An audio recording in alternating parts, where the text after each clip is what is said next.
Hello students, मैं कुलदीप आपका बहुत बहुत स्वागत करता हूं आपके अपने स्टडी चैनल यूपी एग्ज़ाम में। और हम कंटिन्यू कर रहे हैं अपने क्वेश्चन आंसर की सीरीज़ को। अगर आपने पुरानी वीडियोस को नहीं देखा है तो आप डिस्क्रिप्शन लिंक में जाके और ऊपर आई बटन में जाके इन वीडियोस को देख सकते हैं। तो चलते हैं अपने अगले क्वेश्चन के ऊपर कि फर्मी वह मात्रक है जो व्यक्त करती है ऊर्जा, संवेग, आवेग और लंबाई।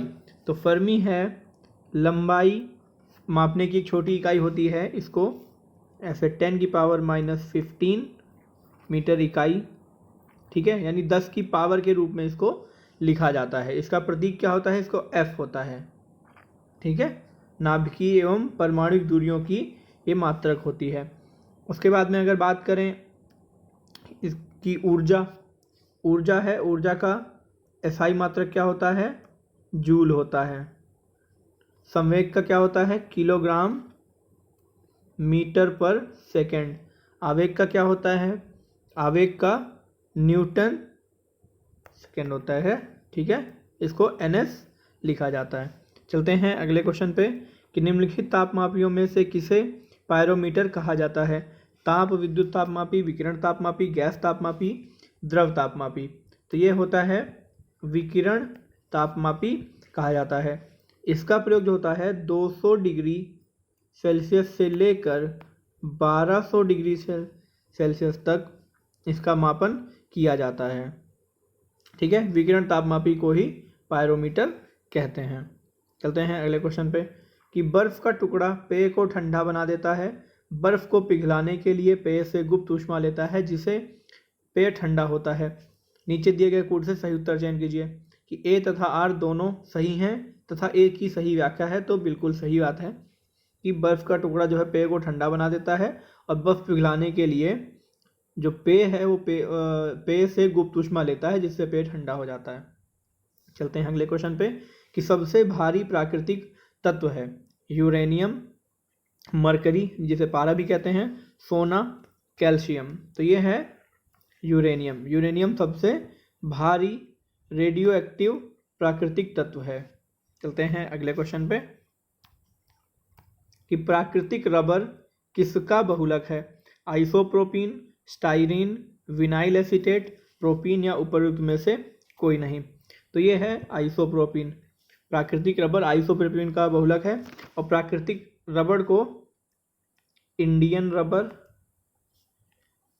अमेजन रबर और लेटेक्स भी कहा जाता है। और वर्तमान में थाईलैंड और इंडोनेशिया यह विश्व में सबसे बड़े प्राकृतिक रबर के उत्पादक देश हैं। चलते हैं अगले क्वेश्चन पे कि हड्डियों की अध्ययन विज्ञान किस शाखा के अंतर्गत आती है? जियोलॉजी, सेरोलॉजी, ओरोलॉजी और ऑस्टियोलॉजी। तो ये है ऑस्टियोलॉजी। चलते हैं अगले क्वेश्चन पे कि निम्न में से कौन एक मीन है? मीन मतलब मछली या फिश जिसे कहते हैं।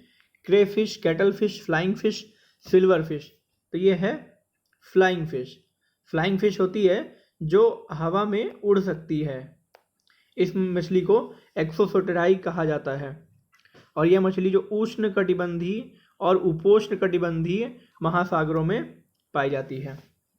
चलते हैं अगले क्वेश्चन पे कि मानव शरीर में कौन से अंग में लसिका कोशिकाएं यानी लिम्फोसाइट्स बनती हैं? यकृत, दीर्घस्थि अग्नाशय और क्या है? तिल्ली।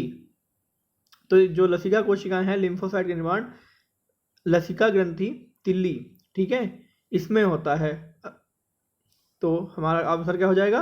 आंसर हो जाएगा डी, ठीक है। और ये बात करें अगर जो लसिका कोशिकाएं होती हैं, लिम्फोसाइट कितने प्रकार के होते हैं? ये होते हैं 2 प्रकार के, बी लिम्फोसाइट तथा टी लिम्फोसाइट। चलते हैं अगले क्वेश्चन पे कि जन्म के बाद मानव के किस ऊतक में कोई कोशिका विभाजन नहीं होता है? जन्म के बाद मानव के किस ऊतक में कोई कोशिका विभाजन नहीं होता है? तो ये है कंकाल, तंत्रिका, संयोजी, जनन। तो ये होता है ऑप्शन बी, तंत्रिका। चलते हैं अगले क्वेश्चन पे कि जब एक व्यक्ति वृद्ध हो जाता है तो सामान्यतया उसका रक्त दाब घट जाता है, बढ़ जाता है, उतना ही रहता है या बदलता रहता है? तो ये है ऑप्शन बी, बढ़ जाता है। एक स्वस्थ वयस्क मनुष्य का जो होता है रक्त प्रेशर जिसे कहेंगे 115 से 140 मिलीमीटर होता है, ठीक है। और 80 जो हमारा होता है लो वाला होना चाहिए। और फिर जब बात करते हैं अधिक में होता है, जब इससे अधिक हो जाएगा तो जो मनुष्य होता है वो अस्वस्थ हो जाता है, और जब व्यक्ति वृद्ध होता है तो उसका जो ये रक्तचाप होता है ये ऑटोमेटिक बढ़ जाता है। चलते हैं अगले क्वेश्चन पे कि मादा जनन पथ में पहुंचने के पश्चात मानव शुक्राणु अपनी निषेचन क्षमता सुरक्षित रखते हैं 2 मिनट के लिए, 20 मिनट के लिए, 90 मिनट के लिए, 1 से 2 दिनों के लिए। तो आप सबको पता होगा कि जो ये क्षमता होती है ये 48 से 72 घंटों के लिए होती है। तो क्या हो जाएगा, 1 से 2 दिनों के लिए। चलते हैं अगले क्वेश्चन पे कि यहाँ पे सूची है, मिलान करनी है। एड्रेनलिन क्या है, एस्ट्रोजन, इंसुलिन और फेरोमोन। देखते हैं कौन किससे क्या संबंधित है। बात की जाए एड्रेनलिन की तो यह है एड्रिनल ग्रंथि से स्रावित होता है। एड्रिनल ग्रंथि से स्रावित होता है जो क्रोध और भय के खतरे के समय सक्रिय होता है। फिर होता है एस्ट्रोजन। एस्ट्रोजन क्या होता है, एस्ट्रोजन हार्मोन है जो स्त्रियों के गर्भाशय के विकास होने में भूमिका निभाता है।